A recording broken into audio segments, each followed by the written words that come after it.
What's the worst coworker you've ever worked with? Hired a cook on a good recommendation. He was just fine the first 2 weeks. Then I noticed food going missing. Then supplies started going missing. Then a customer told me that he had been adding auto 30 tips his food purchases. When I looked at the books, I saw that he had been adding 30 tips to all the credit card sales, and the cash rings were off from what should have been sold. I fired him that day. The next day he came in and apologized, said he was on substances and was going to rehab. I wished him well. Then next day, he tried to break in after close and was caught. An idiot. Story 2, he just wouldn't work, just wouldn't. This was in a research lab. He was a visiting researcher from another country, and he spent a lot of time asking tons of non-work related questions to the point of disrupting others' work. In the course of a year, he designed one very basic experiment and didn't actually do it, just designed it. He was above doing bench work, apparently. He picked fights with everyone doing any experiment related to the one he was planning because he didn't want to have to share credit for anyone. He wouldn't clean up after himself, wouldn't pick up things from the floor. He actually called me in from another room because he wouldn't take a stringless tea bag out of his mug. Also on a different occasion, because he'd knocked some things off a hanger on the back of the door and for whatever reason wouldn't pick them up. It was kind of like working with a child. He must have had servants where he lived. I don't know how, but he was there for his PhD. Boss fired him. He was one of 2 people in her 30-year career that she'd ever fired. Story 3. I worked with a guy who'd interrupt any conversation to talk about anything as if he was the expert. And I don't use anything as a hyperbole. He truly had something to say about anything, including things he had never heard of or obviously didn't know much about. When the subject being discussed was something in the category of things he didn't know much about, he would slowly steer the conversation away from the original discussion to something he would like to talk about at the moment. It was both amazing and the most annoying thing I'd ever had to deal with. He was like that Wikipedia game where you start with Star Wars and somehow end up on LGBTQ struggles. Not to mention the conversation was basically 98% of him just talking nonstop. Everybody else was way too polite and against conflict to say anything, including me, so most people just tried to stay away from him, but he'd follow people around. I eventually left, but I even remember having a nightmare where he was the best man at my wedding. Story 4. This guy named Daniel, I used to work with at McDonald's in high school. He let everyone know he worked out and enjoyed being on the football team. He had this thing about taking 5 craps a day. He would walk by on his way back from the toilet, chest out, shoulders back, and triumphantly announce, "That's crap number 3, ducking Daniel." Story 5. I had a manager once who dumped trash on my desk my 3rd day there. She said it was to remind me that taking out the trash was part of my job description. It wasn't. I was a research assistant at a mortgage firm. Story 6. This is about 15 years ago, but the office I worked in instituted a scent-free policy. One woman, who was already insufferable, was so offended by it that she snuck in her perfume collection. She'd walk down the halls and spray perfume into empty offices or cubicles when no one was looking, or before everyone arrived in the morning. This went on for well over a month or 2, and we had no idea who was responsible. My coworkers and I started referring to this mysterious person as the Chanel Bandit. She was finally caught on camera in the act. She'd left for 3 weeks vacation and was unaware that we had installed cameras after a break-in. Some of us already suspected her, as the Chanel Bandit mysteriously stopped spraying while she was away. She quit right after she was caught. None of us were sad to see that cedar-scented psycho leave. Story 7. My worst coworker was one I worked with when I was a cashier at Walmart. She approached me and asked me to cash out her paycheck. I was still new at the job and never got training on how to do that function. She was sympathetic, so she walked me through how to do it. Transaction over and done, I go on about my day. I get called back a couple of days later by my managers, and they circled me in an office and accused me of stealing.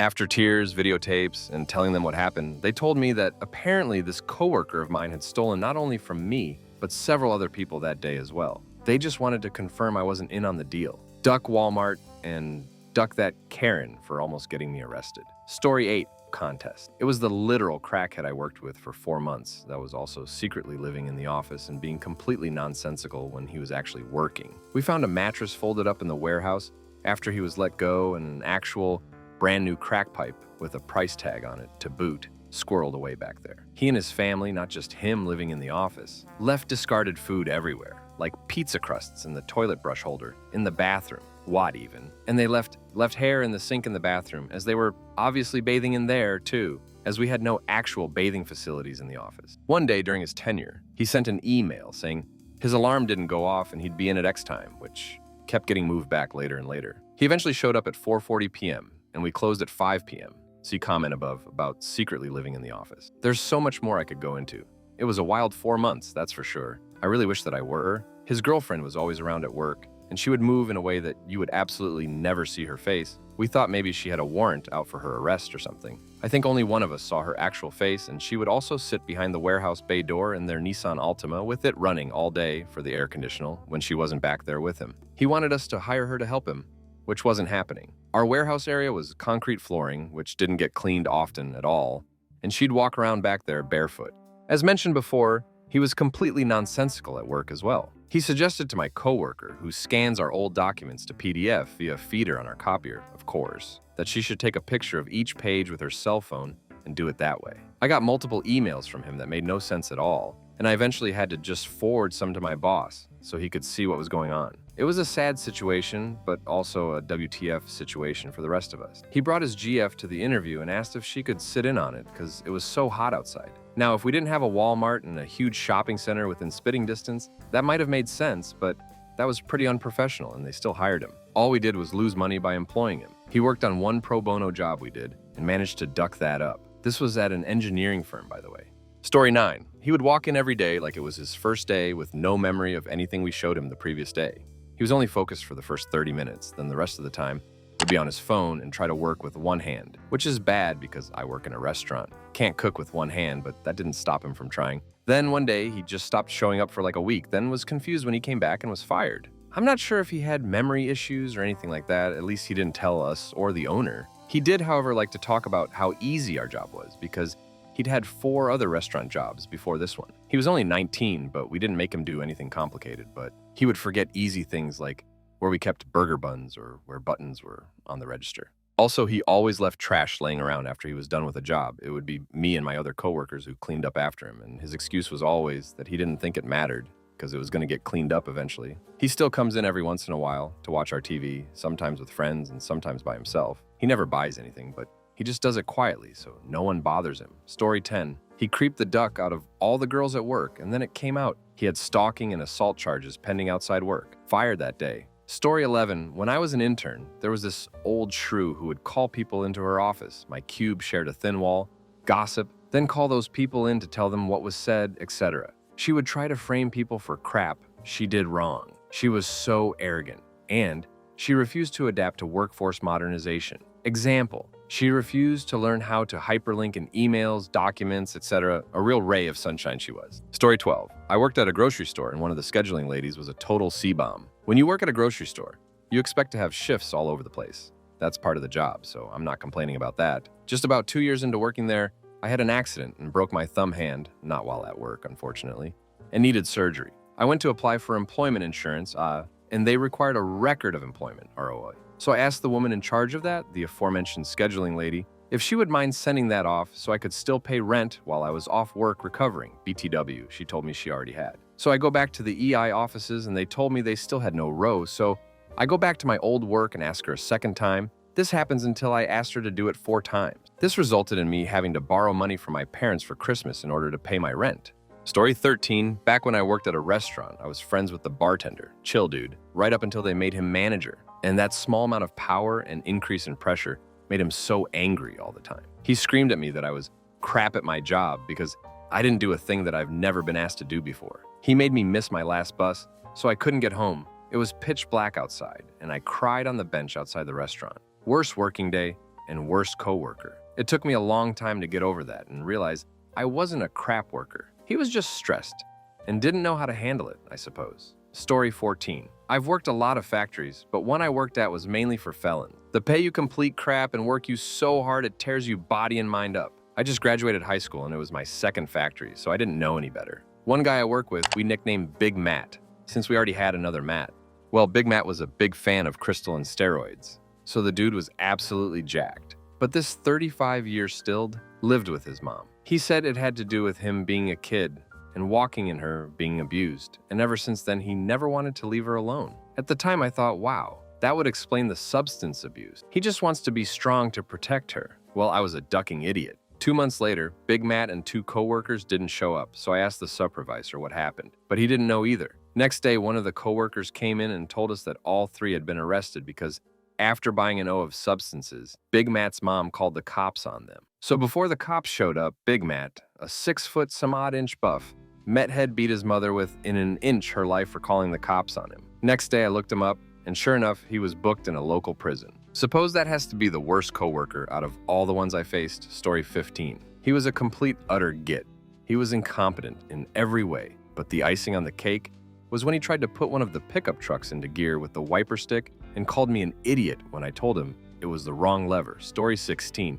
Worked with a girl who would sometimes just lay on the floor and play on her phone. She would routinely flip out about something her boyfriend did and just start screaming curse words, sometimes in front of customers. She was eventually fired for smoking weed while on the clock. Story 17. My old supervisor. She was that special brand of too nice. Laughing was her nervous tick, and hoo boy, it was constant. She was incapable of being assertive, which is not the best quality for someone whose job is telling other people what to do. The best she could do was be passive-aggressively nice when she really needed something done, which just made everyone dislike her.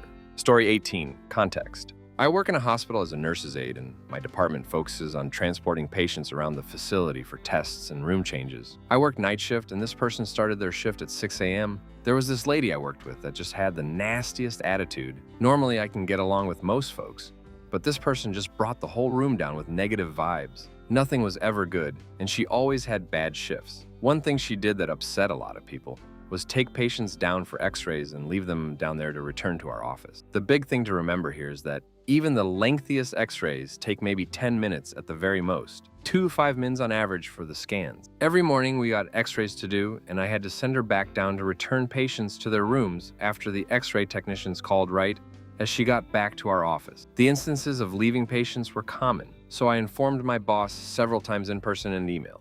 Apparently, she had an attitude with every other department we worked with and never informed nurses that we were moving their patients. Big no-no, when meds and vital signs need to be done. One day, she had abandoned a patient in the ER waiting room when they were waiting for a ride home and told no one, so security had found a patient just sitting alone for 15-30 minutes without supervision. It took this and a year of recorded evidence for this person to finally get fired. When that happened, it's like a dark cloud lifted and a lot of people were relieved. Oh, and she tried to get various employees around the facility to sign a form to argue against her case. One person signed. Story 19. His name was Dan. Dan was 37, working at a dead-end job as a lab specimen processor in a windowless room for 9 hours a day. He ate only Burger King, but without the lettuce, because that's rabbit food. He drank literally a gallon of Mountain Dew a day and was confused as to why people were horrified by that. There's water in it, he would say. Apparently, if he ate corn, he would vomit and have to go to the hospital. He would tell me he firmly believed that man and dinosaur roamed the earth at the same time, along with many other theories that came from his gut. One day we got into a political argument before the 2016 election where he said, "If Bernie Sanders is elected president, there will be a civil war, and I will not hesitate to hit you and your family." Dan was fired. I got out of there as soon as I could. Don't be like Dan. Story 20. I worked in a certain touring exhibition last summer. It's not Potter, FYI. And of 200 people who were applying for jobs, 20 of us got the job. We were all close-knit and had a love for the exhibit content, and being all genuinely interesting people made us a family, bar one woman. She thought she was the world's biggest star for having a 3-second cameo on God and sent harassing messages and calls to many of us. She harassed a lovely guy on the shop team who had no interest, undermined the bosses constantly, talked back, was rude to customers. When she thought we talked about her behind her back, she got defensive and spiteful. We didn't. One day she got knocked back for good by the shop guy, and for some reason decided to take it out on me. Started slabbering about me around to every other coworker, but never to my face. She called me a snake. I had enough and took it to HR, and she was fired for her actions. I could go on, but she doesn't deserve any row thought. Story 20. At my first job, vet assistant at a small animal clinic, there was this middle-aged woman. She primarily worked as the receptionist, who was constantly snarky and rude towards me and my work. After sharing with another coworker that I was planning to go to school to become a vet, she, the receptionist, laughed at me and said, "I don't think I could see you as a vet." I was only 16 years old, mind you. I had big dreams and goals, and I was taking solid steps towards achieving them. I remember standing there, taken aback, and honestly holding back tears or any indication that I was upset. I was accepted to vet school at age 18, and I'm still in school actively pursuing that dream. Guess I'm gonna prove her wrong. I was accepted into an early entry program for vet school. That is how I was accepted at 18. I am in pre-vet undergrad currently, but I have been pre-accepted to vet school with a guaranteed seat waiting for me in my school's CVM after I finish my prereqs. No more application required. Story 22. Not necessarily a coworker, but my old supervisor literally told me not to think, even if it's wrong that I do things her way, and not to ask questions because I should already know what to do. I had just gotten the position. Story 23. I worked in childcare, and they had hired a new assistant trainee teacher for my room. Each room has 2 teachers. She just constantly argued about the dumbest crap and always tried to argue with me about both company and state childcare policies because that's dumb. Also was late every day her first week there. It all just started adding up until I was changing diapers, and she was holding a 2-year-old child on her lap. I see a child biting another child and say, "You need to go help them," as I have a child in the middle of a very explosive poopy diaper change up on the changing table and can't leave him there, obviously. She doesn't get up. I repeat it, and she says, "Well, I have this kid on my lap." So I say, "Take him off your lap." She responds, "He's strong." Like this grown-ass adult is unable to move a 2-year-old off her lap because of some weird super strength. Then the child bites the other child again, and at that point, I'm mad and tell her to get up and help them now. She then proceeds to say, "So what? I have to watch these 4 kids while you just have one up on the table?" Like I'm somehow supposed to have multiple children on the table at once to make her job of sitting on the floor, making sure kids don't get bit twice in a row easier, and our ratios were 4-1 anyway. I finished my diaper change, stuck my head out the door to my supervisor, and told her, "Get this lady out of my room." And they did after and wrote her up after reviewing the footage of the incident. She was fired for no call, no showing the next week. I've worked with a lot of idiots in childcare, but she was so crafty in such a short amount of time. Story 24. It's my time to shine. Sorry it's long. About 2 years ago, I started work as a receptionist in an audiology clinic. So we do hearing aids and hearing tests. The only thing I knew about hearing aids before I took this job was that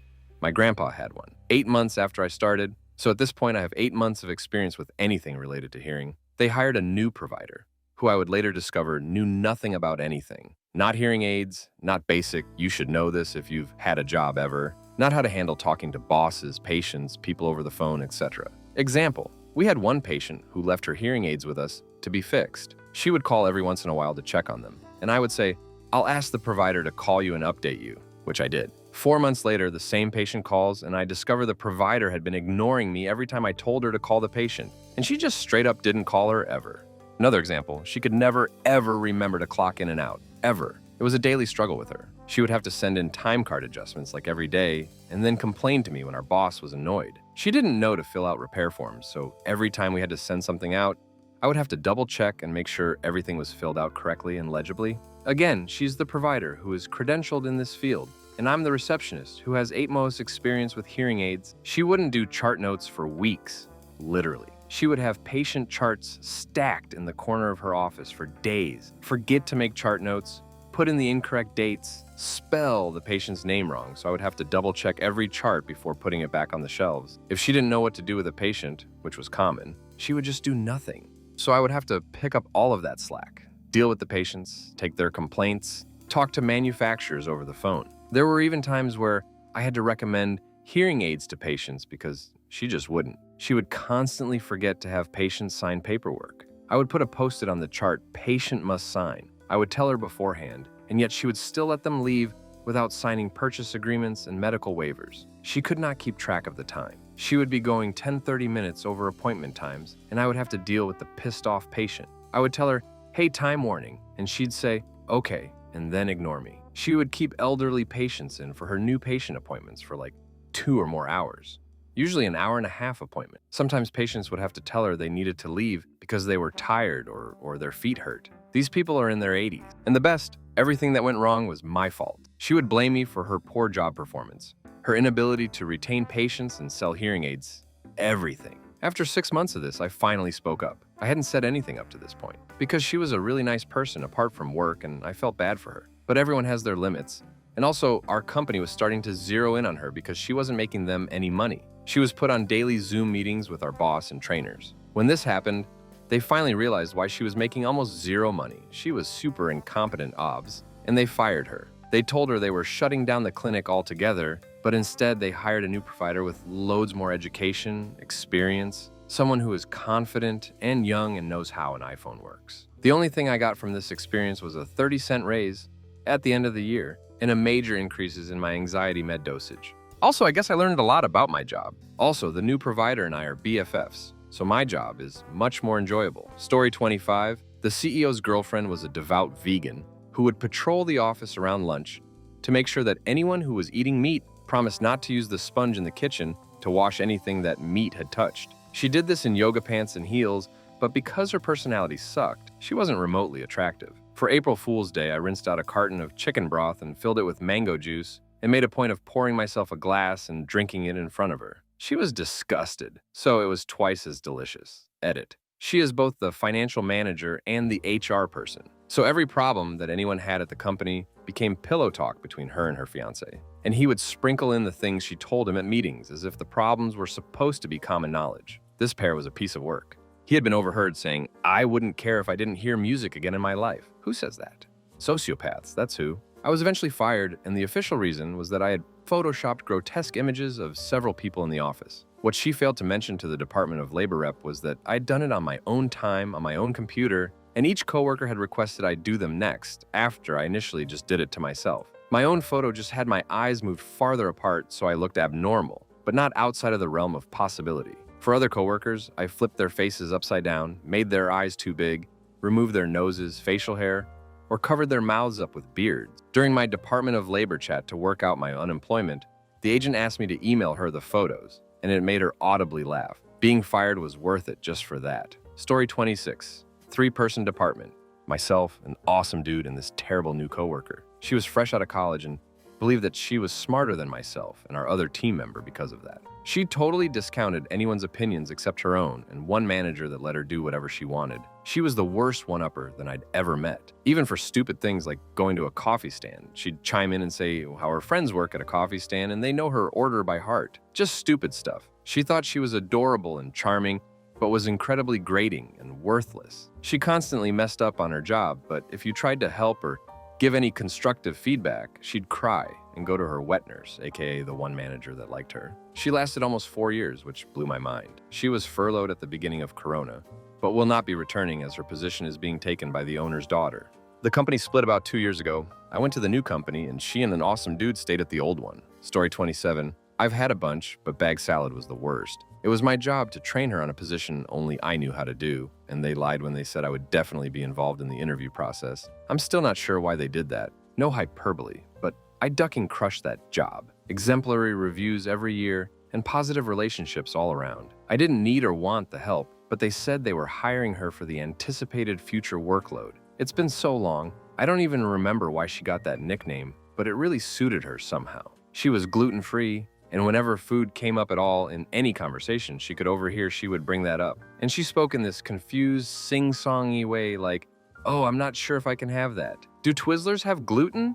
I'm gluten-free." She didn't understand how to take messages, reply to or forward emails, or print anything. She spoke to herself all day long in this half-whisper, lip-smacking way like, okay, if I just copy, oh no, maybe move it, but oh, okay, maybe I'll, and would then turn to me with buggy eyes waiting for me to acknowledge her, rather than just asking. Her nose whistled with every breath, but when she breathed through her mouth, she would smack her lips or tongue. She loved Big Bang Theory, and would regale me with the plot lines of episodes she'd watch, including, and then the Sheldon goes bazinga, and oh, how I laughed. Goodness, it's so funny, hee hee. She felt the need to jump in on every conversation she was able to overhear.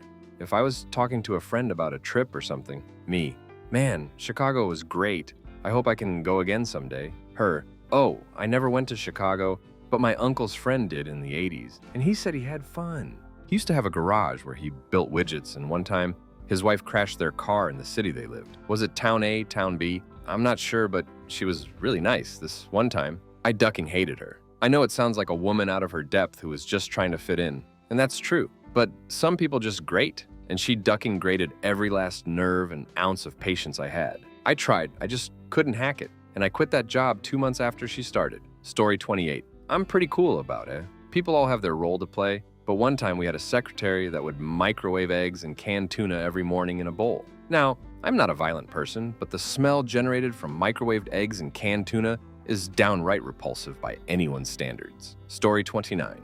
In the interview. Something along the lines of, "You're quite young. How do we know you'll be responsible enough to work with our team? As if she was running an Olympic team and not a fast food joint. I know this is not an unusual question, but her attitude spoke more than her words. Well, I was technically homeless, a young teenager at the time staying in a shelter. I explained this being my motivation. I needed a day program, wanted a permanent place to live, and someday be comfortable enough financially to go back to school. Before I was homeless, I had amazing grades in school, volunteered with the Red Cross and a few other organizations, babysat for many families, had my babysitting course and first aid training. So it wasn't as if I had a terrible resume, but she talked down to me as if I should be kissing the ground. She walked on just because she provided me with an interview. Well, a week or two went by and I didn't hear back from them, so I assumed I didn't get the job.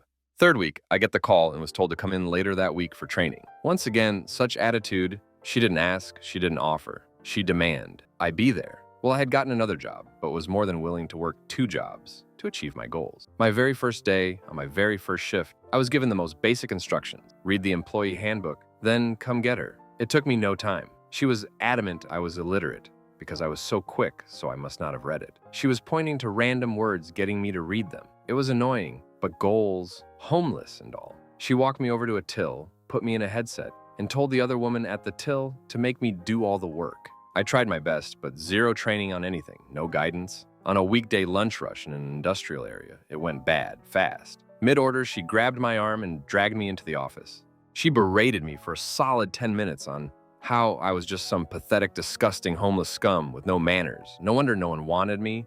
No wonder I was homeless. How pathetic, honestly. It makes me cry thinking about how cruel and harsh she was. She had no idea I was homeless because my parents were beating me, starving me, neglecting me. No, she just knew I was this young homeless piece of crap. I took it, not a ducking tear in front of her. I knew if I cried, well, let's just say, had I had a therapist, then I would have been diagnosed with battered women's syndrome much sooner. I knew not to cry. Finally, she was done. I took off the headset, went to the staff room to change, grabbed my stuff and left. No one said a word to me, I just left. Once in the parking lot, just far enough away to be in the same lot, but in front of another business. I fell to my knees and began crying. Rage crying, sobbing, crocodile tears, full-on breakdown. You know the kind, it feels like you won't ever stop crying. Someone came up to me and put her arm around me. I just cried in her arms. When I was done, I finally saw who it was. It was the assistant manager from the exact place I just left. I was flustered and furious and embarrassed. She just looked at me and told me, "Manager is a Karen." So much so, she is actually being fired this week, and I will be promoted to her position. What she did was so wrong. If it's okay with you, I would still like to hire you. I think you would be a great asset. We had a brief discussion about the current manager, how the owners would hear about what she had done to me, and if I still wanted the job, she would contact me later in the week to arrange a schedule for me. I went in that Saturday, met the owners before a staff meeting where they introduced the newly promoted manager, explained the previous manager had been let go, and introduced me to the team. I was offered the job with a slight wage increase. I think minimum wage was around $2.50, and I was given $2.45. I worked there for nearly 10 years. I got my high school diploma, went to college, literally became an adult there and worked my way up the chain of command, well as high as I could since the manager was so incredible. The turnover rate was crazy low. Literally my best and worst bosses of all time at that place. Being almost 25-30 years ago, obviously no FB, and I haven't kept in touch with much of the crew. But some days I think back on that place. The staff, the customers, the friends, and hope they're all well. Story 30. I worked with a guy who couldn't learn new skills. When he started, he had to learn new programs and processes, just like anyone would at almost any job. He couldn't pick up on it, whether it was where to click in a software to get a certain result or how to fill out a report. Everyone on my team took turns showing him the ropes, and it never sunk in. I remember being so frustrated because he could not figure out how to minimize a window. Top right corner, click on the straight line. It took like 3-4 seconds for him to drag the mouse to the corner, and then he'd hover around it, but never on it. Super nice guy, but impossible to work and collaborate with on projects because so much time was wasted. Story 31. I had this monster store manager, Macy's.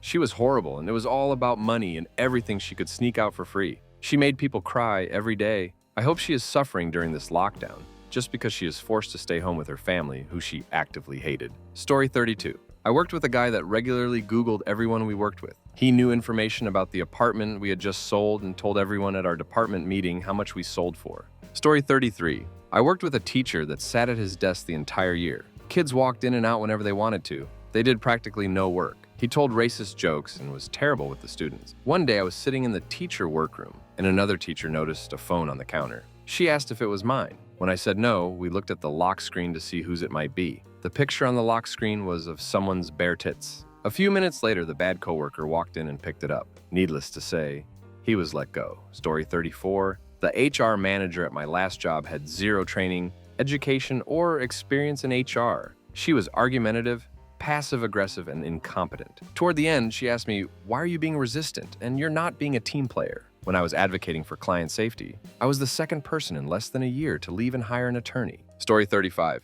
For a few summers in high school and college, I worked as a groundskeeper at a large hotel complex. As a seasonal employee, I was paired up with the year-round full-time groundskeeper during my shifts, and then he and I would work alternate weekends. He retired suddenly when I was at school, so by the time I returned for the summer, they had hired a replacement. Ed was a lateral hire, having previously worked in the hotel's kitchen. He was in his 50s, but based on his maturity and intelligence, he wasn't more than a teenager. I heard some rumblings about him being a little off, but didn't pay them much mind since I knew I'd be spending the whole summer with this guy and didn't want to go into our relationship with any preconceptions about him. The first thing I discovered was that he was dumber than a box of rocks. He used words he didn't know the meaning of, so of course they didn't make sense the way he used them. Whenever the subject of music would come up, he'd never fail to mention that he didn't like that rap crap bullcrap. 15 years later, and I can still hear him saying that phrase, he laughed at the dumbest little things. He put an ice cube on my seat in our golf cart, which we used to get around the property, and I'd sit on it, notice it instantly, and stand up and brush the seat off. Wouldn't even get my pants wet. But he'd laugh his ass off as if it was the prank of the century. Our golf carts had roofs on them. It only takes one time to bang your head on it in order to avoid doing it again. But not for Ed. The first time he hit his head was a doozy. He had to stand there crouched over for a few minutes to regain his composure. He whacked it so hard. I felt really bad for him. A few days later, he did it again and I was again concerned. But it became a weekly occurrence. My reactions went from concerned to confused. How does this guy keep doing this? To amused. By the end of the summer, I would lose my crap laughing whenever he hit his head. There was no other way to react than to laugh. If this guy didn't learn the first dozen times he hit his head, then there was no hope for him. One time, Ed was helping the boss move an extension ladder. They lifted it up and put it on the roof of a golf cart. The ladder was longer than the cart, so it stuck out both the front and the back sides of the cart. No sooner did he place his end on the roof, he turned away, then turned back, and walked face first into the ladder exactly where he just put it. My boss asked him if he was okay, but then as his mind processed what just happened, he asked Ed how he ran into the ladder he just put there. His immaturity was the next thing I noticed. Sex jokes / comments at a frequency that made me think I was back in middle school. One day we had these iron stakes in the back of the cart. We were driving around and Ned grabbed one of the stakes and let it drag on the ground like you would a stick on a fence as you walk by to make noise, making a scraping noise on the asphalt. It was annoying AF. I asked him to stop, so he lifted it up, waited 10 seconds, then started dragging it again. I again asked him to stop, which he did again, and restarted shortly after. That particular day I wasn't in the mood for his bullcrap, so I just stopped the cart in the middle of the street, took the key, and walked away. He ran after me and begged me to come back and that he wouldn't do it again. Fortunately, he didn't. My coworkers told me stories about how he was on the days I wasn't there. More of the same. Constantly tripping over stuff, falling downstairs, banging his head. They eventually started referring to him as Homer Simpson because he was such a doofus. I could feel myself getting dumber every day I spent with him. His childish antics drove me insane. By the end of the summer, I'd had enough. I decided to find a new job for the following year because I knew I couldn't spend another summer with him. Last I heard, Ed got injured by getting his arm stuck in the cardboard baler and couldn't work for several months. How he did that, I will never know, since you can't turn those things on unless the safety gate is closed, so it's not like it was running when it happened. He ultimately was never medically cleared to return to work, so I don't know what became of him. I was Facebook friends with him when I was in college, but got sick of all the Candy Crush and Farmville invitations from him that I just unfriended him. Story 36. My receptionist is the most useless person I've ever met. Ignores the phones while playing on her own personal device. Takes countless personal calls, too. Also does all personal business on their work computer from shopping to bills. On any given day, will constantly find ways to avoid doing work by getting up and shooting the crap with anyone patient enough to listen. My personal favorite does not take an ounce of criticism whatsoever. Every question or suggestion is an attack or bullying in their opinion. Person has filed countless HR complaints because other employees have suggested this person focus on their work. Countless meeting and time has been wasted trying to appease this person. Their last day is coming in a few weeks, and I'm going to celebrate from the bottom of my heart and ever fiber of being. Duck You Story 37. A guy that was on the keto diet, it's all he'd ever talk about. He once overheard a conversation I was having with a colleague on a particularly stressful day. He interrupted us to suggest I give up carbs in order to reduce my stress levels. Story 38. Ducking Jamie. Her picture belonged next to passive-aggressive in the dictionary. She knew how to stay on the good side of the boss, but treated most everyone else like dirt. She would intentionally ignore your attempts to communicate with her regarding important work matters, then turn around and claim you were the one being difficult. Whenever you pointed out one of her mistakes, however small, she would throw a temper tantrum like a little kid. Haven't worked with her for many years now, and I sincerely hope I can eventually forget what she looks like. Story 39. Not the worst, but the one I remember the best. We shared an office. She would, fairly regularly, open a can of tuna at her desk for lunch and throw the unrinsed can into the trash can at her desk. She also put things like banana peels in her trash can. There was a conference room we could go into for personal phone calls, but instead I got to listen to her talk to doctors about things like her husband's impotence, her frequent yeast infection, and how her toddler got so constipated that they had to manually dig hard poops out of her butt. Fun times. Edit. We shared an office. Any strong smell in closed quarters is going to become overwhelming. You put your stinky tuna cans or banana peels or whatever in the preferably kitchen, break room trash, or you at least rinse out the tuna can or bag the banana peel. Common courtesy, y'all. Story 40. I worked at Starbucks for a year, one of the very worst years of my life. And while I was there, had a coworker named Eric. I was at the till the day Eric came in with his resume, and there under his name, he had typed Architect of Imagination. Eric was an aspiring writer, but he had trouble stringing a sentence together. He couldn't be on the machine because he couldn't remember how to use it or how any single drink was made. He couldn't be a support role because he had no way of predicting or understanding what anyone else on the floor needed or even was saying. He couldn't be on register because he couldn't mark a cup, and even our most patient customers would inevitably raise their voices at his incompetence. Reliably, he would genuinely look like he was about to cry. I was so torn between rage and pity. He made a terrible job so much harder, but he was just so breathtakingly, pitifully, shockingly dumb. I have never met anyone like him, before or since. One night I was thinking about something particularly vicious I'd said, in response to something particularly baffling Eric had done, and found myself wondering about his life outside of our store. Was the world scary and confusing to Eric? Did it seem like life was just happening to him? I imagined him standing in traffic, looking vaguely surprised and confused, forgetting how he had gotten there. I looked him up on Facebook and was pretty disturbed by what I found. Eric didn't look awkward or scared on Facebook. He looked stylish, suave. He had product in his hair. Beautiful women in expensive-looking clothes smiled in his photos. Several posted on his wall, expressing what a good time they'd had with him recently, often citing a writing sesh. It felt like I was on a different plane. It felt like I was having a stroke. So then my question became, who is Eric? And who is scamming whom? The popular theory in the store was that Eric was essentially a method actor, doing research for a book or script. I came close to asking him about it a few times, but I was so afraid that I was wrong. I imagined myself over and over asking, are you a method actor, or are you really and truly this stupid? It just wasn't something I could bring myself to risk. I wonder about him all the time, actually, and who he might be terrorizing today. Story 41. I worked at a foreign embassy years ago, and let's just say the work culture, interactions between different tiers of employees was very different from what I was used to. Hands down, the worst example of this was the ambassador himself. He would regularly have screaming temper tantrums whenever someone disrespected him or otherwise did something he didn't like. And I mean literal screaming, at a volume so it could be heard in the entire 3-story house. He only did this to the employees from his own country, not the native hires, so I didn't get to see it up close, but I heard it plenty of times. Also, we live in one of the most peaceful countries on the planet and have strict gun laws. But because he was a diplomat, he could willy-nilly buy himself a gun, which he did, and then he walked around with it in his pocket, from where it randomly dropped out to be found in odd places around the embassy. This impressed the other diplomats so much that they all went out and got guns too. Story 42. I worked in a place similar to YMCA. They hired a tramp/gym coach who was great at those things, but somewhere along the line, she also picked up reception shifts. She was also dyslexic. This meant I would get emails I couldn't read with phone messages for obviously wrong names and phone numbers without enough digits, or when I called them, turned out to be wrong numbers. The workplace was too scared to move her off reception in case it was discrimination. There was plenty of other work to be done. She didn't need to be fired or anything. So instead of taking a job, that wasn't meant to be her job. Off her, the rest of us had to cop abuse from upset clients because we weren't going to blame her mild disability for us not calling them back. Story 43. Ooh, how to choose. I think it was the Karen duo, honestly. They were both terrible on their own, but together they became utterly insufferable.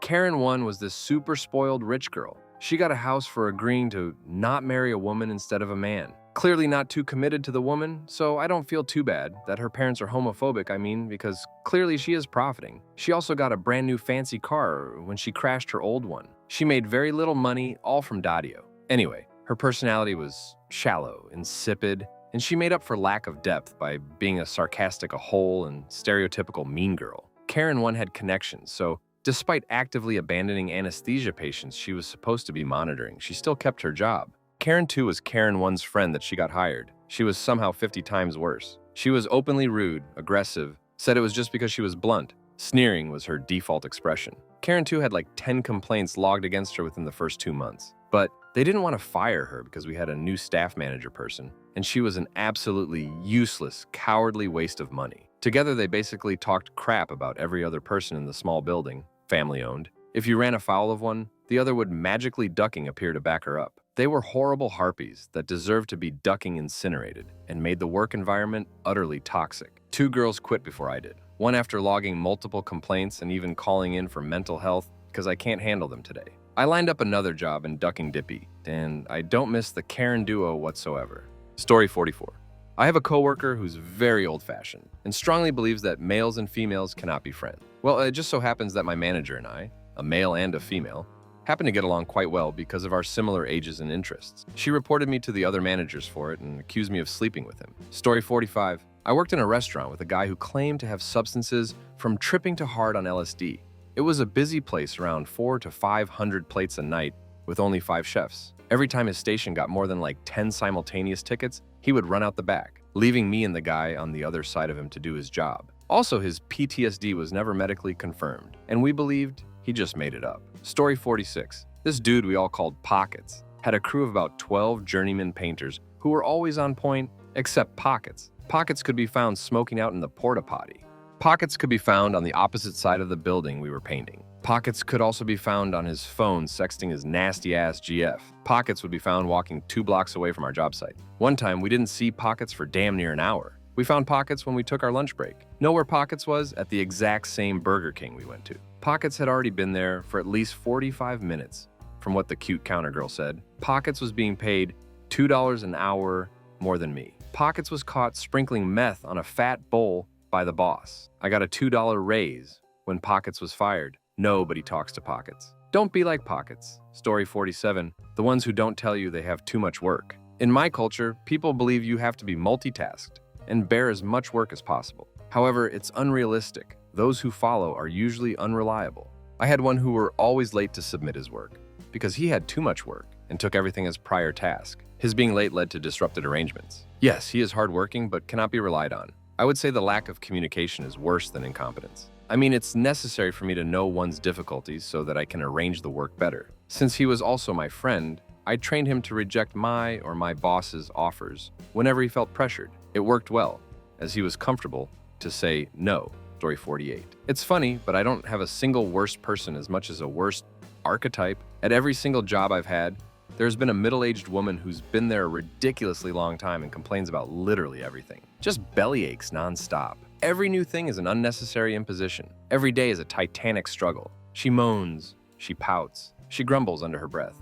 She's not nearly as good at her job as she should be after having done it for 25 years. She shares inappropriately detailed information about her personal life, whether that means who she's dating, her health problems, or her out-of-control teenage or adult kids. It's always at least one of those, though. She usually also openly defies the bosses, but nobody will really do anything about her because she's been there longer than any of the management, and somehow, they're all kind of scared of her. Makes no sense. But there's been one at every job, no matter what kind of job. I've worked a lot of different jobs since college in a lot of different fields. Every office, every warehouse, every coffee shop and call center has this person. No exception. I've come to the conclusion that this kind of person is inevitable and somehow integral to every workplace in some way that I can't grasp. In the same way that mosquitoes are important to an ecosystem in ways you wouldn't understand unless they went extinct. And you wish fervently that they would go extinct when you're covered in itching welts after an otherwise lovely evening at the park. Just like you wish fervently that goddamn Linda in accounting would just shut up and go work somewhere else if she hates it here so much. But there's an ecological niche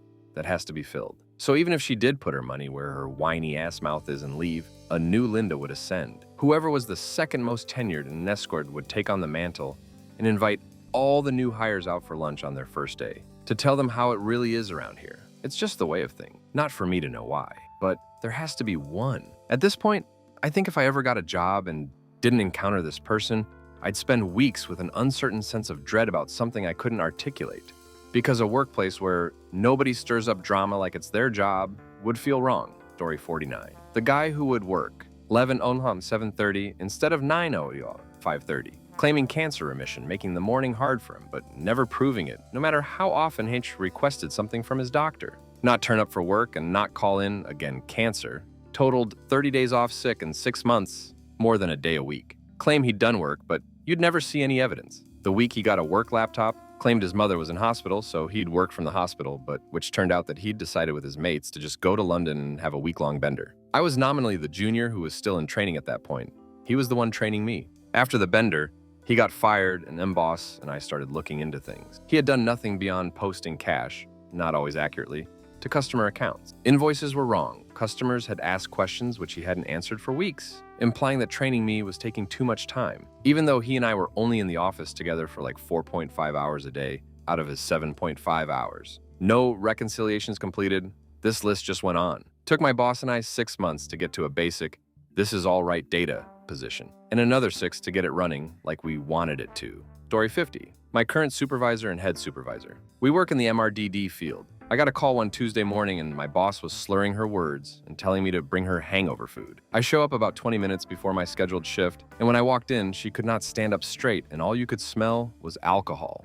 Our head supervisor leaves and she fully confesses that she was absolutely trashed and that she had been drinking from 9 p.m. Monday night to Tuesday at 12 p.m. with our head supervisor on the clock. She then proceeded to sleep and leave me to care for 4 individuals for 8 hours while she was still on the clock. That following Thursday, I show up to work again and she got on my face, and again it smelled like a bar. She told me that if I told anyone, I would lose my job and licenses. That weekend, she tried to force me to work a 3P to 4A shift because someone had a fever and couldn't come in. When I told her I was not required to cover anything outside of my shift without prior consent, she screamed again in my face and told me to just leave. I called my head supervisor, and I haven't heard anything still.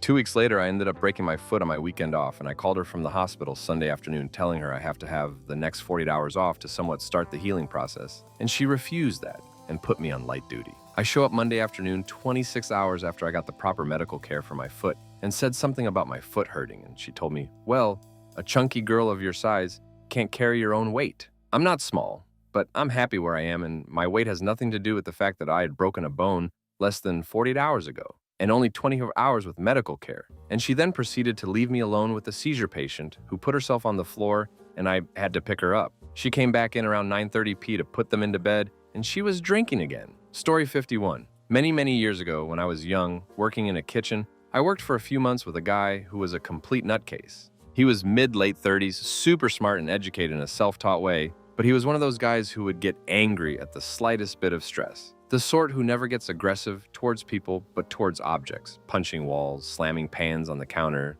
that kind of thing. He was only 5'5"-ish, 100, but worked out and was buff as hell. He had had a crap ton of jobs before our place and apparently never stayed at one place for more than a few months. In retrospect, I figure he probably had a lot of unmet potential and was very frustrated. Anyway, working with him was pretty intimidating, particularly as I was young at the time. Thinking back, I don't think he was trying to be intimidating. He was just so angry that that's how he was. He really didn't give a crap about customers' food, and there's one incident that really stands out. We were pretty busy and he was putting a pizza in a box for takeout when he slips and the whole thing falls cheese down on the floor. The filthy floor with the crap all over it. "It's no my fault, it's not my fault," he muttered to himself as he slides a board under it and flips it into a box. It looked like crap, so he wiped some of the crap off, threw in some herbs, and sent it out. It was passable, I suppose, but pretty gross. One of those little things that keeps me up at night is that I never stepped in and got it remade. I guess I was probably a little afraid of him. Anyway, maybe I just work with a lot of great people, but he was the worst.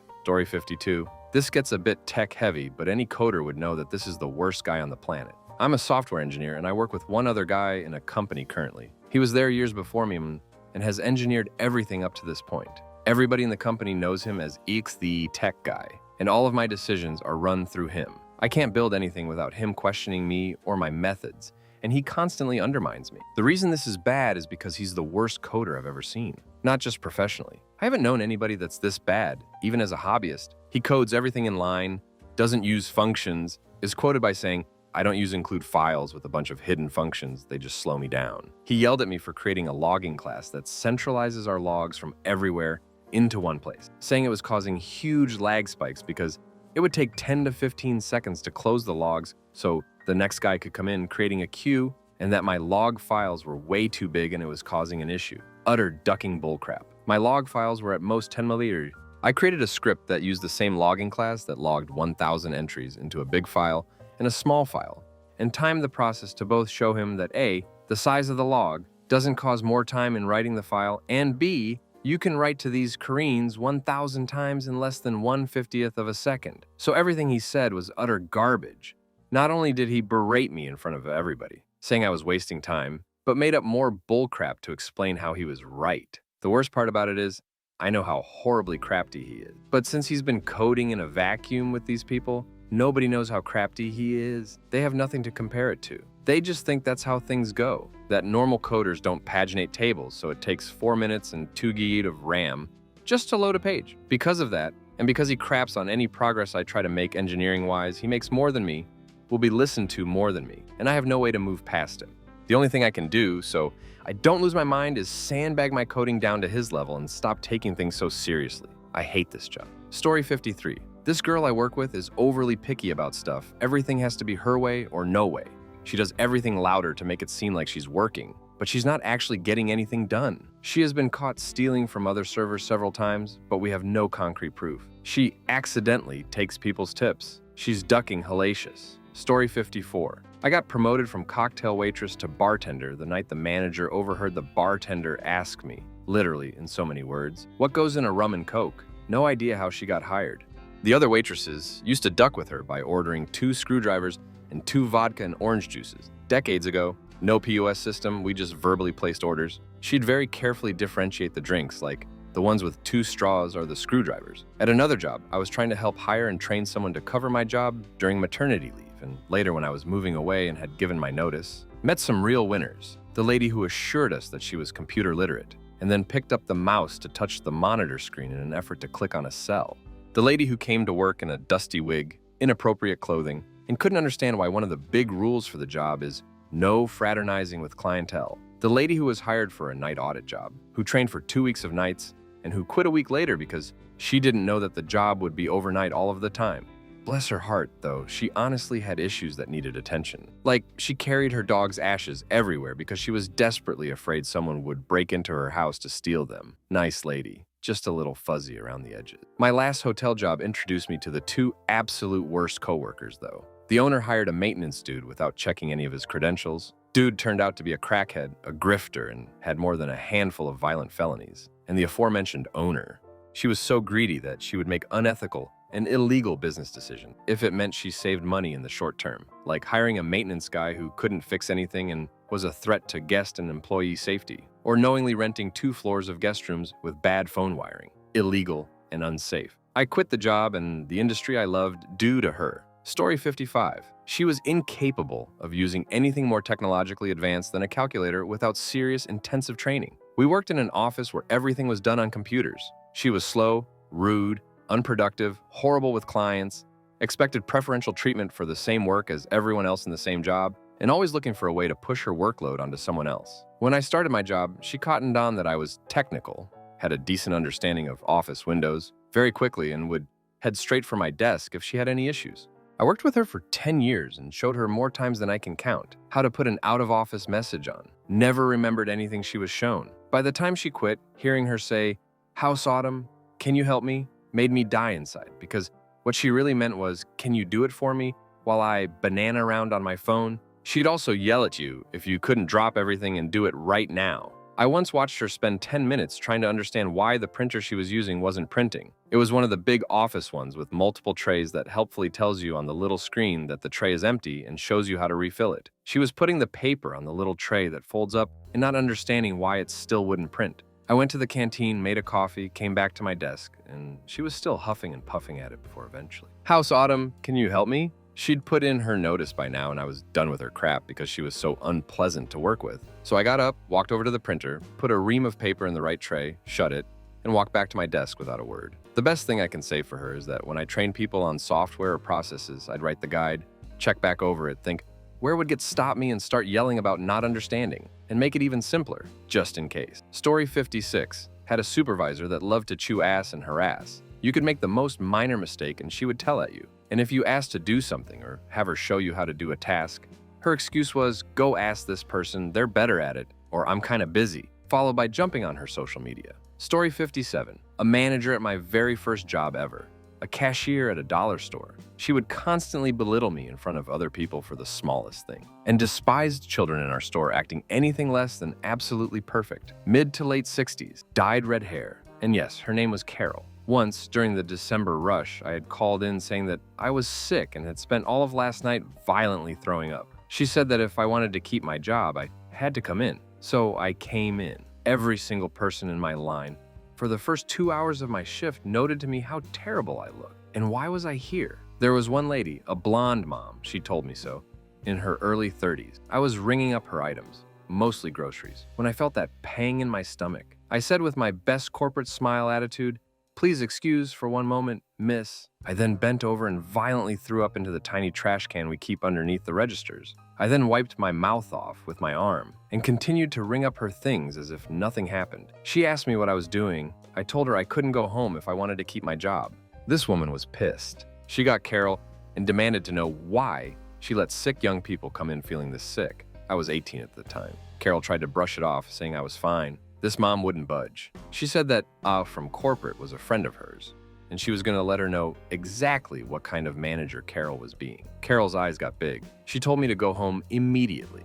I told her I would empty my trash, till out, and leave. Carol said she'd take care of it. I still felt terrible, but at least my job was safe. Until January, when I went in to get my hours for the week. Carol hated proper calling in for that, and I was told I was being let go. Cuts had to be made. A bunch of crap. Story 58. Had a coworker who was hired the exact same day as me and claimed to have been a warehouse manager. He held it over my head occasionally as if he had seniority and more experience. He was also an abusive ex-boyfriend to a friend of mine.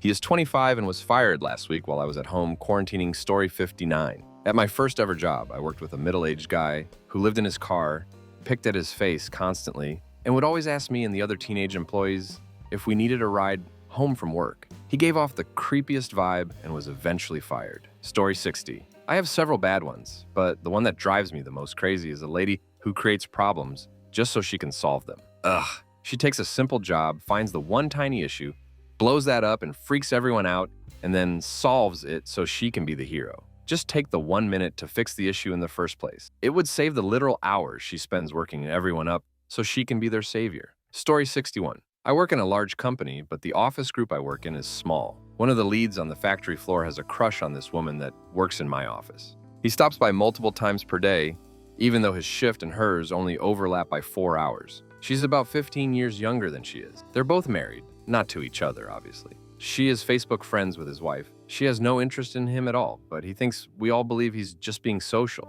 She doesn't want him to rock the boat by complaining about him, so we all have to put up with him stopping by to flirt and make small talk. If she's there, he won't speak to me at all, maybe just mutter hi.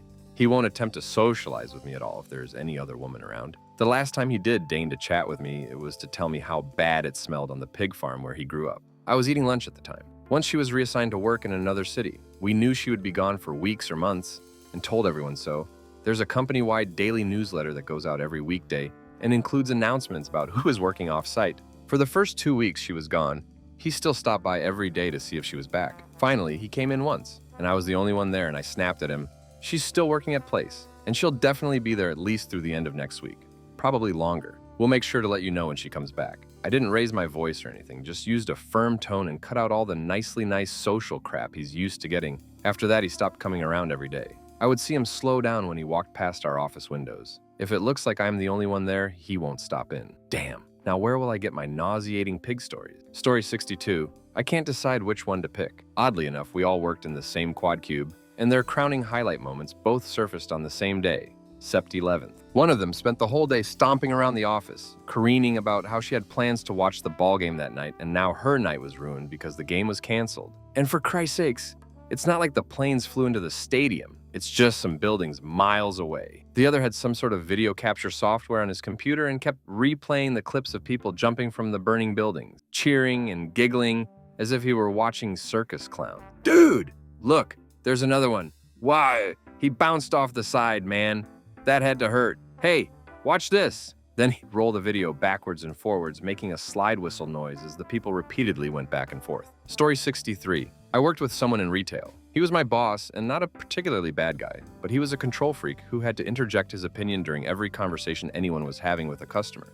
This also went as far as him being in the middle of helping someone himself, stopping helping that customer to lean over to my till to help me with my transaction, even though there was no indication I needed help and had worked there for over 5 years. This help would be in the form of him telling me what button to hit next on the till, to telling a customer they were wrong to have any given opinion on a topic, to telling customers that their choice of entertainment they were purchasing wasn't what they were after, even if they specifically came into the store for that specific item. He was also lazy as duck. Not a bad guy, but holy hell do I not miss working with him. Story 64. This girl identified herself as a mermaid. Every time I would get mad at her, she would call me racist towards mermaids. She was completely serious about this. P.S. I have nothing against aquatic humanoids. This one in particular was a ding-dong.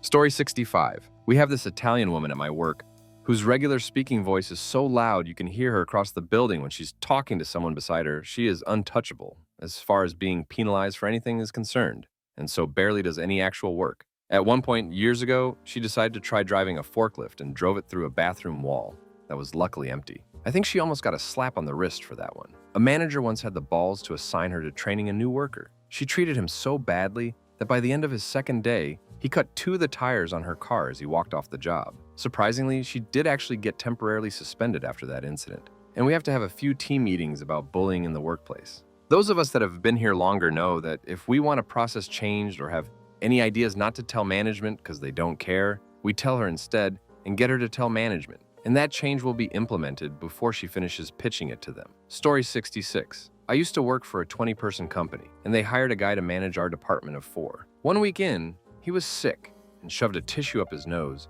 and left it there to hang out of his nose hole. He then went into a client meeting with the tissue still up there. 2 weeks in, we had some wine on a Friday afternoon in the office. A coworker asked him why he had put ice cubes in his, and he said casually that he had put Tito's in it. All in all, I believe he only worked at the company for 3 months, but in that time, he was just a garbage human and impossible to work with. After he was fired, he stole his work laptop and eventually snuck it back into the office after he found out charges were being pressed. Story 67. The boss who used to grab my ass. She knew I was married and not interested, but kept doing it. I finally went to HR, but it was a small company and they were close friends. My workload then grew and she got more aggressive. She told me that no one would believe a man was the victim, and everything I looked into said I didn't have a lot of hope. I ended up quitting the job and not finding anything new for 6 months. It was expensive. I told my parents that I got fired because that was strangely less humiliating than admitting I was a victim. Story 68. The woman who talks a lot. She can give a 10-minute answer to a yes or no question,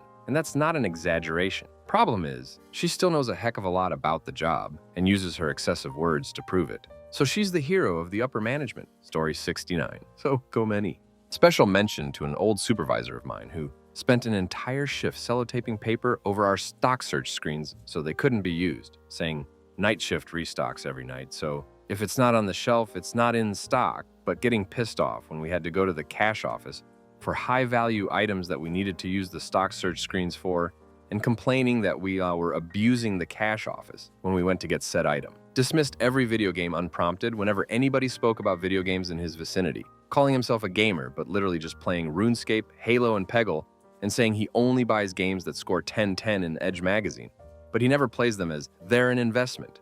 Complained loudly on a Facebook event post about a farewell party because he wanted the time and date to be moved just for his purpose, and also the chosen venue was crap, and if the event was moved to the pub next to his house, then everyone can have a good time.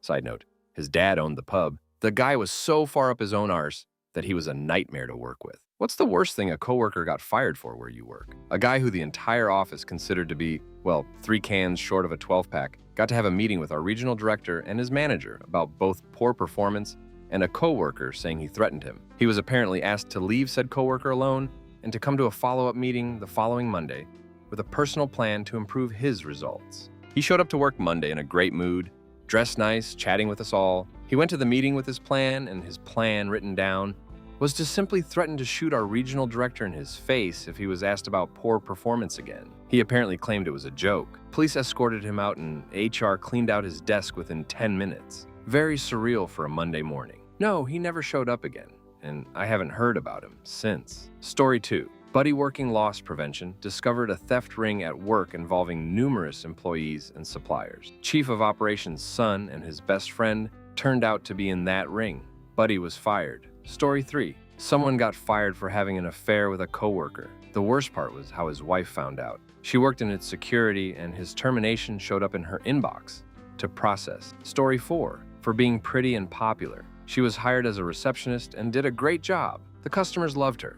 We loved her. The bitter hag in charge of horror did not love her. I'll never forget the day she came back to clear out her desk. She walked in with her 2 min pins on bedazzled leashes, got her stuff, and on her way out, she leaned into the HR lady's office and said, "I'll be praying for you, you miserable Karen." The entire front office silently clapped. Story 5. During a mass layoff, I was fired for receiving a fantasy football invite on company email from my direct supervisor. I was fired for not turning the supervisor in for sending the email. Wild, right? Story 6. Ducking Jonathan. He was the absolute worst. Incompetent, crass, annoying laugh. His favorite joke was saying "the ceiling" in response to coworkers' greetings of, hey, what's up?" Feds came in one day and escorted him out of the office. Turned out he had a large CP collection at home. Story 7. Had a coworker named Elaine. She instigated conflicts within the office. Elaine was also one of those holier-than-thous who believed that she was second to Jesus himself. She believed herself to be the queen bee of the office. Sadly, I was her coworker,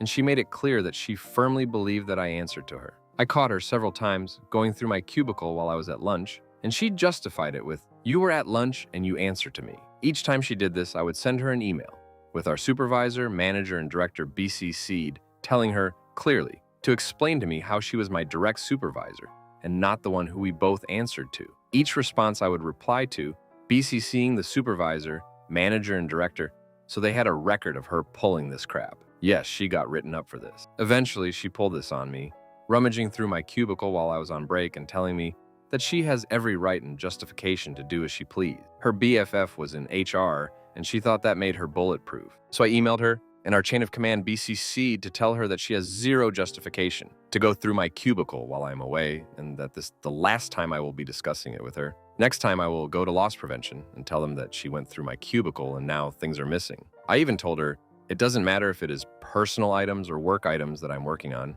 It is theft. If police need a warrant to go through my belongings, you need more than your high horse to go through mine. The supervisor, having 3 email chains from me on this topic from 3 separate events, finally had the ability to write up Elaine, and she was going to do it with the manager and director in the director's office. It was even made into an event on Outlook, so Elaine knew that she had a meeting with our chain of command. She purposely missed that meeting. When they went to her cubicle and asked, "Where were you?" she answered, "I'm not attending that meeting." She was handed the write-up at her desk for going through other people's cubicles without permission or authorization, and she refused to sign it, saying that if she needs to go through someone's cubicle, then she will do it, and told the supervisor that she wouldn't have to go through anyone's cubicle if she were better at her job, and pulled out a list of mistakes that I made that the supervisor didn't catch. Remember, this was happening at her desk, not behind locked doors. The supervisor lost her crap. She was pissed that Elaine was following up on her work instead of doing her own assigned work, but to also imply that she was ignoring my mistakes because she favored me. She yelled at Elaine, then told the director, "Fire her now. I'm not putting up with this." Our words in Spanish followed, "woman" anymore. Story 8. Worked at a retail chain store that sold electronics in New York, some during the mid-1980s. For about a year, numerous VCRs disappeared. Many times I went to the stockroom to find the Mitsubishi VCR, which was one of our best sellers not in stock, although on our inventory listed the numerous machines. After the store was closed for normal inventory, the powers that be pushed for an investigation. The assistant manager dropped several hints that it must be me. I was suspended without pay during the Christmas season. Salesmen on commission at that time made a decent amount of money that made up for all the dead times in which barely making minimum wage was more than possible. Many people assumed I was guilty because I bought a nice 1-year-old Oldsmobile, despite being at the beginning of the career with little money. I was given that money by my grandmother, who sold family jewelry so I could have a car and be able to enjoy my life. Eventually, it was found out that it was my assistant manager that stole so many VCRs. He disappeared, but many years later, I found out that no further steps were taken by the company after he was fired. Of course, I was never given an apology or provided any financial compensation for the 3 weeks of missed sales during the most lucrative time of the year. I could not quit my job because the retail field after Christmas selling consumer electronics was without hiring. So I had fewer opportunities to find another job. On a side note, I was extremely vengeful and petty. I did everything I could to sabotage the store that could not be traced back to me. As a basic honest man, I sometimes feel badly about that, but I mostly regret inconvenient things innocent customers that were caught up in my vengeance. One of the favorite things I did was to damage high-end stereo cartridges so that customers who bought turntables or expensive stereos would return to the store quite angry and often return $1,000 orders. Also, I accidentally opened boxes of expensive equipment that caused the store to severely discount the product as an open box. We'll never claim what I did was the right thing, but it did warm my heart when about 15 years ago, the entire company went belly up. And at the time, I wasn't even upset about workers losing their jobs because over the decades, the company stopped commissions and it became a minimum wage hellhole. On another side note, I will take to my grave the things I did to a huge shipment of Bose 901 speakers. Audiophiles know exactly how expensive those speakers were, and at a certain time in history, they were in short supply and worth their weight in gold. When I was done with them, they were more likely worth their weight in lead. Story 9. I've actually seen a guy show up to the shop at 6:30 a.m., not just still drunk from the night before, but actively still drinking a strong mix of OJ and vodka. He was trying to load heavy gear onto his work trailer when the superintendent shows up. Drunk coworker is dropping crap everywhere. So the superintendent tells him to go home for the day and sober up and we'd talk tomorrow. He really wasn't in job jeopardy at that point, which astounds me. Very forgiving superintendent. But instead, the dip crap goes off on the superintendent and everyone else and makes a complete a-hole of himself. That got him fired immediately and walked off the property. Fella must have had a real rough night the night before. Edit. Added one more quick story. Another guy I worked with went Mia for a day on payday, getting hammered all day, and then riding his motorcycle to the office in the afternoon to pick up his paycheck. He got stopped by cops about a mile from the office and just fled. He ended wrecking his bike a block away. So he fled on foot and ran through the front door of the office building, upstairs to an empty office and hid under a desk. State Patrol found him in fetal position under the desk of the president of the company. Dude was fired on the spot. Story 10. Looking adult film at work on his work computer. Okay, so watching this isn't a big deal. Except this guy did it while on his laptop in the common cube office area. A female worker saw it and reported him to HR. HR got in touch with me and we worked out a plan. Since he was really a technician anyway, we would move his work area out to the common shop work area, where there is a lot of foot traffic. So his second offense was watching adult film in the common shop work area on his work computer. Story 11. Worked a long-term temp job in a small branch loan office of a bank. It was a major bank, but we were in a very small city. First, my boss's boss got fired because she used company funds to buy a bunch of bus stop ads for the bank. Her husband had used them for his real estate business and they did great. She honestly thought the big bosses would be thrilled with the business it brought in, and she didn't ask anyone first because she wanted to impress them with her initiative. I was there when her boss first came in to talk to her, frantic and spluttering, as he tried to explain about marketing departments in New York and approval and guidelines and things. She kept saying that the ads weren't for the whole bank, just for our branch. So it was fine and no one would care. She was just so dumb. I might have felt bad for her if she hadn't been the kind of boss who timed people's bathroom breaks. Then my boss, who'd always been her little toady, got fired for trying to start a petition to get her unfired and went around asking for signatures from clients as well as employees. I don't know how she thought any of that would work. She might have kept her job if she'd apologized, but she acted all shocked and indignant when they said she had to stop. I kind of got let go too because of it, because I knew all about the ads and petition as they were happening and didn't think to tell anyone. My temp agency stood up for me though and said that wasn't my job, that they could end the contract, but they couldn't put down that I'd been let go for doing anything wrong. Story 12. So I had a supervisor when I worked for the gas company. He had just been promoted to that role within a year before this event happened. For whatever reason, he was itching to fire somebody. Now, this was a union shop, so he couldn't just fire somebody for the hell of it, because we had union protections that kept him from doing so. Strong ones. He started going around saying things like, "So-and-so's a thief, I think I'm gonna fire him.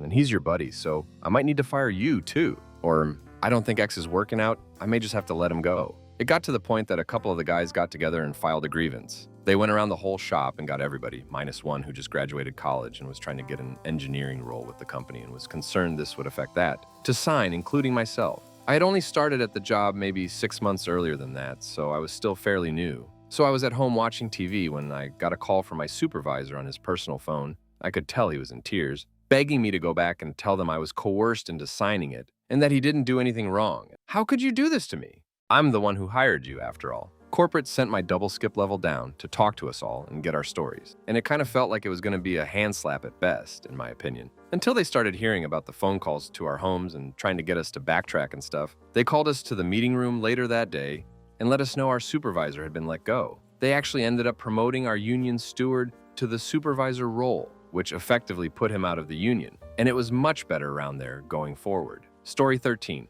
I run my family's cabinet shop. I usually show up 30 minutes early to get everything turned on. We had one employee who was an amazing craftsman. His works was art. He worked with us for 10 years. One morning, I come into the shop to find him working really fast. I say good morning to him, and I see his eyes are bloodshot and dilated, and he just starts talking to me at a million miles an hour.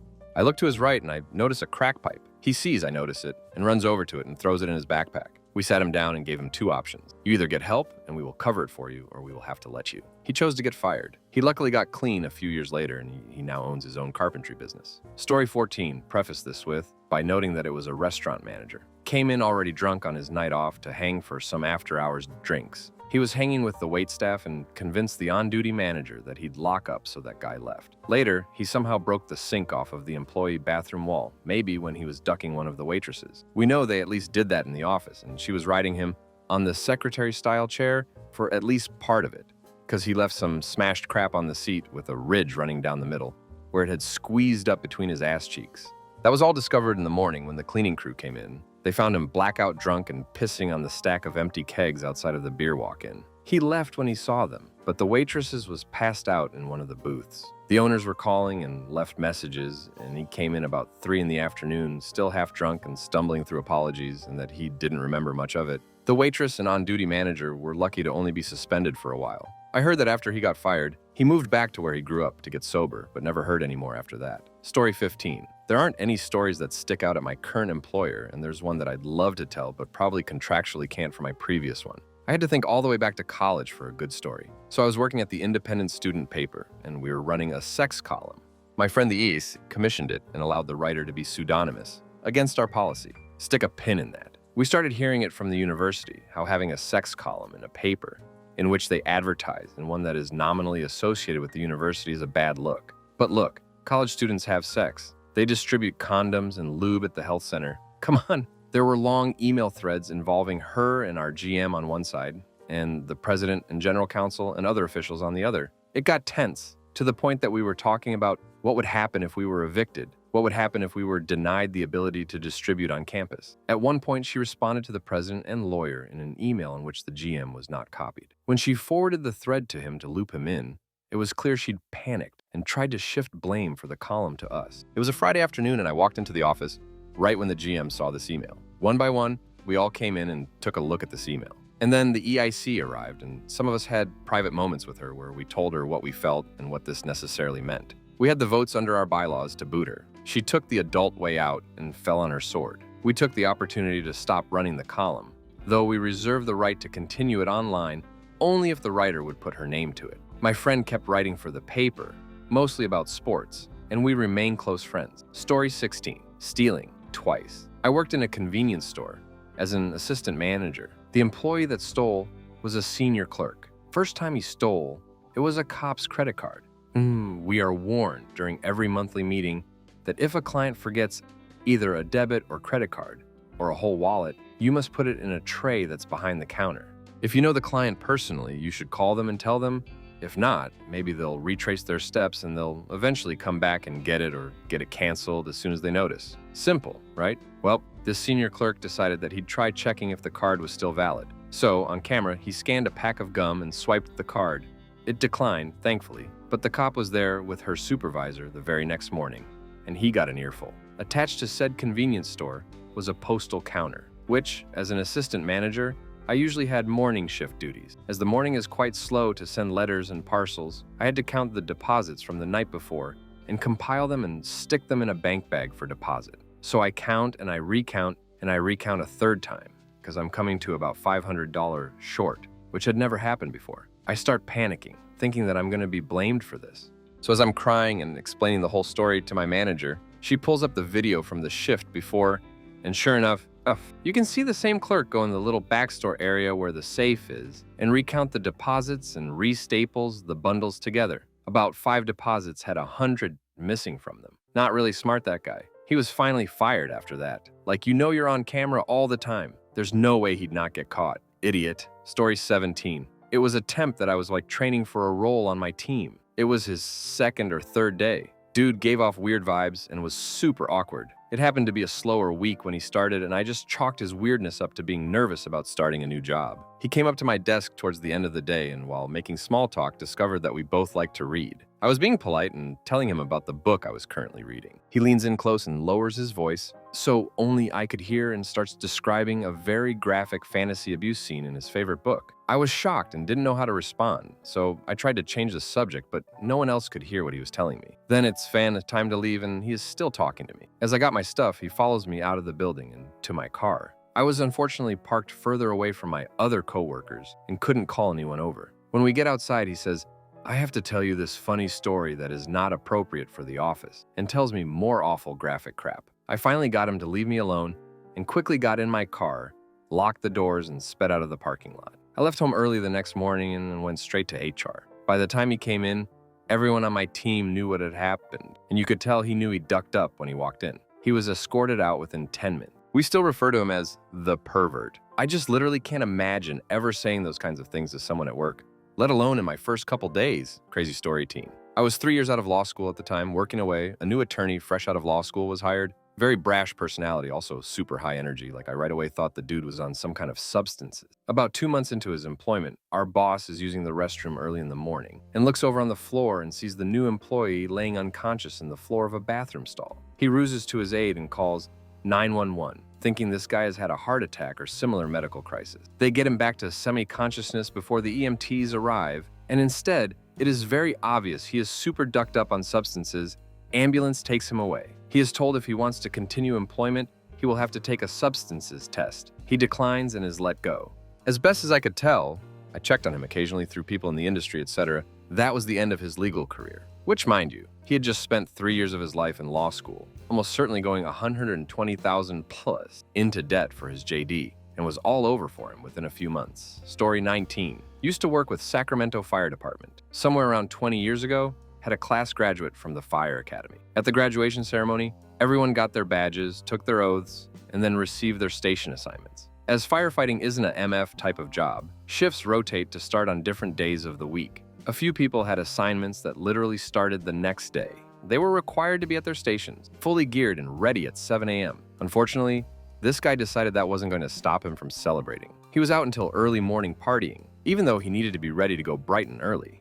Of course, he was late for his first shift. He showed up at his assigned station around 8 a.m. instead of 7. When he gets there, the station is empty. He knows he's screwed up and calls his captain and asks what he should do. The captain tells him where they are and to come meet with them so they can figure out what to do with him. Maybe they will save his job, maybe not. But he needs to meet up with them first. Unluckily for this guy, the station that this guy was assigned to just happened to be scheduled for a regular vehicle inspection the next morning at the California Highway Patrol headquarters in West Sacramento that day. So here comes the rookie firefighter, about 90 minutes late for his first shift, in his personal vehicle at the main gates of the state police headquarters, still drunk from celebrating his graduation. He wasn't able to save his job, was arrested for drunk driving, had his car impounded, and lost his license and firefighting certification. Story 20. I got fired for getting frustrated with my direct supervisor for constantly trying to make me stay as late as possible. I was the only woman in the department, and he actively tried to make me stay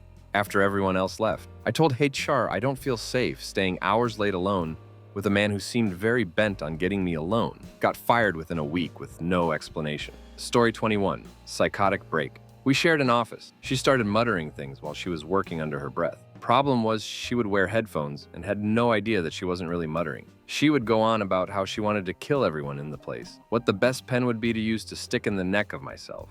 and other employees. She started hoarding weird items that could be used as a weapon. She had a drawer full of staplers. We couldn't figure out where they were going. A bunch of scissors and a 2x4 that we used to prop a door open. I went to management about it and they didn't believe me. I borrowed a coworker's webcam and left it running while I went to lunch. When I came back, I put the video on a USB stick and handed it to management. 10 minutes later, my manager called me into a meeting and told me to go home for the day, but to tell everyone that I was going to a client's site. The next morning, I came in and noticed she wasn't at her desk. I heard glass shattering and found her in the conference room with the manager and CEO. She had thrown a chair at a glass wall and shattered it. I watched as she took her laptop and threw it at the CEO's head, barely missing. A few people rushed the room and restrained her. The police arrived shortly after. Story 22. At my workplace, bakery, it's very rare for people to get fired. Basically, you have to commit blatant gross misconduct to lose your job. Plus, in the UK, we have more employment rights than in the US. I've been working there for 4.5 years, and in my time, I've only known 3 people who have got the sack, even though there has been some deadwood working there for years. We had a young man working on the ovens, who was, to be quite honest, not the brightest tool in the box, but he was okay at his job, so he lasted a few months. One morning, he showed up completely high at work. Turns out, he was a massive stoner. He stank of weed and was completely unable to do his job. His supervisor alerted the duty manager, who then forced this guy to take a substances test. Substances test came back positive. Duty manager frog-marched this guy almost immediately off the premises. Eventful start to a Monday morning. We had another guy who was a recovering alcoholic but had very bad mental health issues. Unfortunately, one day he broke into the alcohol cabinet at work and got very heavily drunk. He was in a right state. Everybody felt bad for him, and management admitted that their hands were tied, as he was otherwise a likable guy, but they had to let him go. That was more sad, if anything. Thankfully, though, the guy has been a few years sober now and has changed industries. Story 23. I was working at a local indie video rental place back before Blockbuster, when they were all local indie video rental places, so to speak. So this place, one of a grand total of 4 locations around the city, was run cheaply even for the standards of the day, and we clocked in by signing in and out on a literal timesheet that would be checked over by the store manager every week before she submitted it to the central office. I'd been there for about 6 months, but that last month or so, I noticed my checks seemed kind of light. I was ready to shrug it off to my mistake, but one of my coworkers mentioned the same thing. And then we talked to some other people, and everyone's checks were light. So someone in the group contacted Central to ask if payroll was messing up. It was also during this time, I will note, the manager had reduced her hours to part-time, or so she told us. Turns out the manager had been forging timesheets and giving herself extra shifts that we worked, pilfering a shift here from one of us, a shift there from another, and so on. But it wasn't just for the extra money. It was to cover up the fact that she had picked up a full-time job elsewhere. As far as Central knew, she was still working full-time for Video Store. She, got fired. Story 24. Got hired for a position overseas. Everyone had to go through 2 weeks of training in Kuwait before moving along to our final work location. Kuwait was our hub. We made all of our daily reports there, and that's where our immediate bosses and managers were. I was at the job for about 6 months, and they hired a new guy, Stanley. Stanley was cool, good personality, good team member, and willing to learn and work. Right after we get Stanley, our hub in Kuwait goes dark. No one picks up the phone, no emails are answered, no contact. When we tried to get in touch with corporate back home, all we got was the runaround with no answers. 2 weeks of this goes by, and then we start getting phone calls and emails from all new people in Kuwait. We had no clue what happened at the time. Another 2 weeks go by, and Stanley gets fired. No reason given. We start hearing things through the rumor mill. Apparently, the guys in Kuwait were all involved in some kind of hours-billed fraud, and the whole office was fired. Stanley was caught up simply because he went through recently for training. He wasn't involved and had nothing to do with the fraud. Poor guy was done completely dirty. Story 25. I have to twist this a little, and it's from somewhere I used to work. So here's the worst thing that someone didn't get fired for. We had a male checkout supervisor who created a fake social media account impersonating one of the checkout workers, university-age girl. He used this account to contact one of the other checkout workers, the 17-year-old relative of one of the other checkout supervisors, with highly inappropriate messages. The girl that he impersonated never had an account on said social media site and got suspicious when a friend mentioned adding her. Said girl was studying law. Anyway, the long and short of it, the supervisor ended up in court on charges, I forget the exact details, but definitely related to grooming a minor. The defense, he was a woman in a man's body. Court ordered that his transition be approved and funded. Said person still works for the same company, in the same store, just in the cafe, which checkouts have to occasionally support with staff when it's busy. Last time I checked. There are very, very few things that make me truly angry, but that is still one of them. For context, this happened during a 3-year period that I worked there. Forget the exact year, but it was at least 12 years ago. I mean, they could have at least moved them to a different store. Story 26. Not a coworker of mine, but the worst answer to this question I've ever heard. A good friend's coworker got fired from a group home. One of the residents falsely reported him for smoking and stealing from her in order to get herself moved out of her group house. He was suspended for a week without pay and substances tested negative for everything.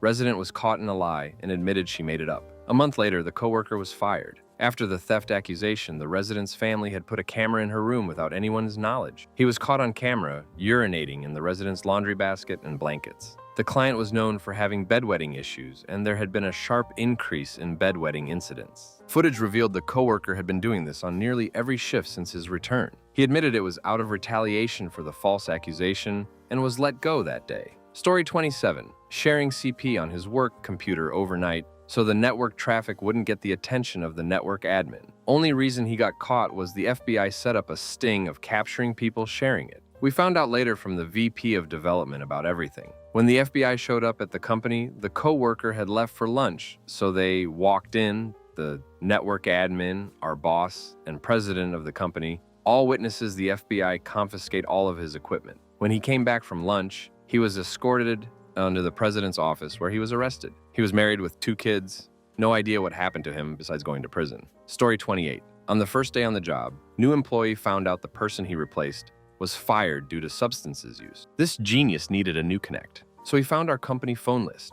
It was a small company, so he managed to find our ex-employee's number, then called him asking to sell him substances from our company phone. Ex-employee calls our office, thinking we were trying to set him up or something. Long story short, ex-employee told him to meet him at the liquor store next to our office. This happened towards the end of the day, so I let him finish out his workday. I wanted to make the new employee as uncomfortable as possible, so after work, I go to the liquor store. And once he saw me there, he got extremely nervous. Inside his head, I know he was worried that I would be there and our ex-employee would show up. I made small talk for as long as possible, just watching him get more and more anxious. I finally told him that I knew what he was doing here and not to bother showing up to work tomorrow. Story 29. Theft. This is one of those you can't make this crap up stories. The short story is this. It was a big box store. A department head would take items to the receiving area, go to the UPS book, label the stuff, and ship it to his girlfriend's house. So not only was he stealing product, but the company was paying for shipping as well. Story 30.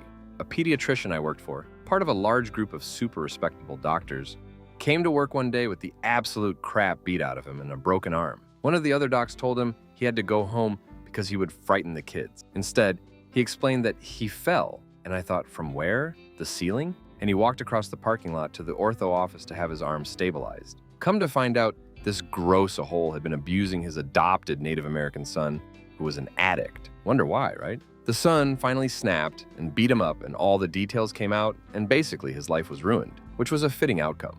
It was a huge PR crisis for the practice, but they fired him immediately and no one ever spoke his name again. I was nosy and he ended up selling real estate in a neighboring state and surrendered his medical license, but no jail. I don't know why. Story 31, a bit tame compared to some others here. When I worked retail nearly 30 years ago, this girl that worked at the customer service returns counter was fired and arrested for embezzling. She had been there for a few years prior, and I guess she eventually figured out how to work the system in her favor. Whenever someone would come in to get a refund on a purchase, she was able to key it so that the customer would get their money back, and she would also pocket the same amount. I don't know the specifics of how she did it, but she did. She was being investigated for a few months before the arrest was made. She stole about $30K from the store. They hauled her out in cuffs right in the middle of the workday. She didn't seem like the stereotypical person that would fit such a crime either. Story 32. A guy did no call, no show for 2 weeks. Our policy was involuntary termination after 4 days. HR called and talked to his wife several times,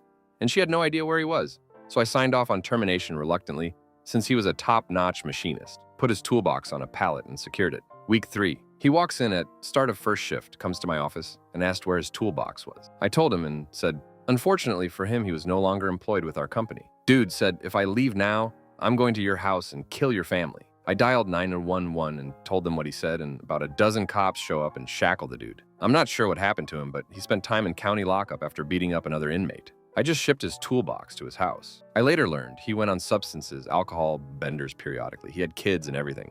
Such a waste, as he had real talent, but was admittedly a very scary individual even when sober. Story 33. This might not qualify, but I'll post it anyway. This is actually on the owner and not employees who were fired. I, along with a coworker, were fired at Christmas after each being at the small company 20 plus years. Neither had issues, did our jobs really well. Both worked remotely after pandemic. They relocated, I had some health issues, and our performance actually increased. One of the owners, however, died a few months ago. The nice one. The other owner, who wanted nothing to do with running the company and who is said to be bipolar or something is wrong with him, was so enraged at the other one for dying, yes, mad at him for dying, and leaving him the work, he fired us because we were both close to the other owner. No other reason. Not the reason on paper, but via at least 3 people who overheard him talking to someone on the phone. It was his way at getting back at the dead one. So it wasn't something we did to get fired, but I guess you could say the worst reason maybe an employer had to get rid of people.